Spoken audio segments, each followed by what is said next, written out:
കേരളത്തിൽ ഈ ചിരിക്കുന്ന മുഖ്യമന്ത്രിയെ കിട്ടിയ സമയത്ത് കരയുന്ന ഒരു വിഭാഗത്തെ കാണേണ്ടി വരുന്നു എന്നുള്ളതാണ്. കാരണം പ്രൈവറ്റ് ബസിന്റെ ഓണേഴ്സോട്ട് ചർച്ച നടത്തിയില്ല എന്ന് പറയുമ്പോൾ ഭയങ്കര ദയനീയമായിട്ടുള്ള അവസ്ഥയാണ്. പക്ഷെ നമ്മളിവിടെ സ്ത്രീകൾ ഡിമാൻഡ് ഉണ്ടോ ഇക്കാര്യത്തിൽ? ഉണ്ടായിരുന്നു. അത് പറയുകയും ചെയ്തു. അത് പറയുകയും ചെയ്തു. അത് ഒഫീഷ്യലി കോൺഗ്രസ് അത് ഡിക്ലെയർ ചെയ്തിട്ടില്ല എന്നാണ് ഞാൻ മനസ്സിലാക്കുന്നത്. ന്യൂനപക്ഷത്തിൽപ്പെട്ട ട്രാൻസ്ജെൻഡർ മനുഷ്യർക്ക് ഫ്രീ ഇല്ല അതില്ല എന്നുള്ളത്. ഈ പറഞ്ഞ പോലെ തെലങ്കാനയിലും കർണാടകയിലൊക്കെ കൊടുത്തിട്ട് അവിടുത്തെ സ്ത്രീകൾ ശാക്തീകരിക്കപ്പെട്ടോ എന്ന് ചോദിച്ചാൽ അവിടെ വലിയ സംശയമാണ്. അതില്ല നമുക്ക് പറയേണ്ടി വരും. കാരണം ഇത് ഇങ്ങനെയല്ല നടപ്പാക്കേണ്ടിയിരുന്നത്.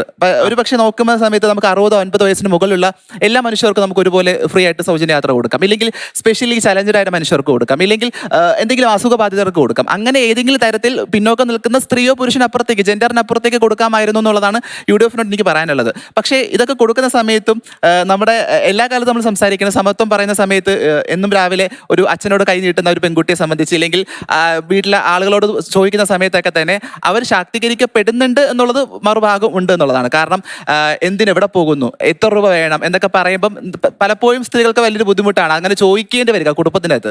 അങ്ങനെ കുടുംബത്തിനകത്ത് ചോദിക്കുന്ന സമയത്ത് ഒരു പക്ഷേ ഒരു സാമ്പത്തികമായിട്ടുള്ള ഒരു സമത്വം അവിടെ നടപ്പിലാക്കപ്പെടുന്നു എന്നുള്ളത് കേരളത്തിനകത്ത് നിൽക്കുന്ന സമയത്ത് ഭയങ്കര പ്രൗഡാണ്. പക്ഷേ അതൊക്കെ പറയുമ്പോഴും നമ്മളിവിടെ പുരുഷന്മാരെയും കൂടി പരിഗണിക്കേണ്ടി വരുന്നു എന്നുള്ളതാണ്. അപ്പോഴും പുരുഷന്മാരുടെ എല്ലാ കാലത്തും ചേച്ചി പറഞ്ഞ കണക്ക് നമുക്ക് ഘട്ടം ഘട്ടമായിട്ട് കൊടുക്കാൻ സാധിച്ചാൽ അത് നല്ലത്. പക്ഷേ അപ്പോഴും നമ്മൾ സാമ്പത്തികമായിട്ട് കേരളത്തിന്റെ അവസ്ഥ നോക്കുമ്പോൾ വലിയൊരു പ്രയാസമാണെന്നുള്ളത്.